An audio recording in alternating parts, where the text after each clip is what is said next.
یا ایھا الناس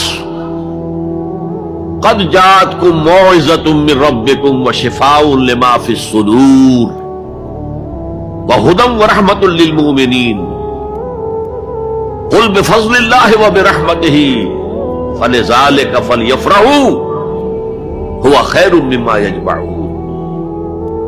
اے لوگو،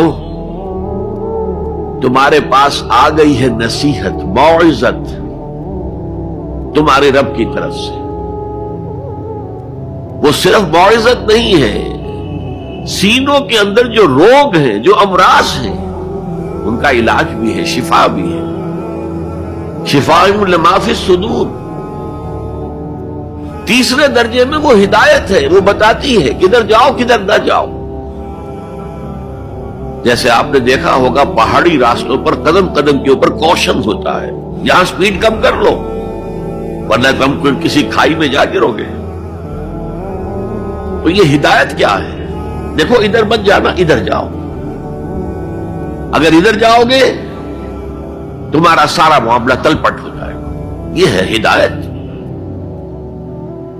اور جو چیز دنیا میں ہدایت ہے وہ آخرت میں رحمت ہے، ہدی ورحمۃ للمؤمنین۔ اب میں چاہتا ہوں ان چار الفاظ میں جو ربط ہے اسے سمجھیں۔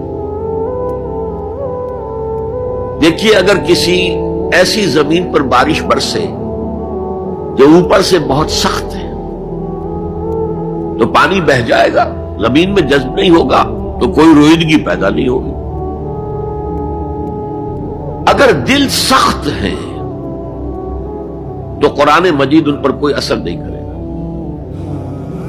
اس کے لیے سب سے پہلے موعظہ کی ضرورت ہے، واعظ کی ضرورت ہے، نصیحت کی ضرورت ہے تاکہ دل نرم پڑ جائے۔ انسانی دل جب سخت ہوتے ہیں تو ان کی سختی چٹانوں سے زیادہ ہوتی ہے۔ سورہ بقرہ میں فرمایا ثم قست قلوبکم فہی کالحجارۃ او اشد قسوہ۔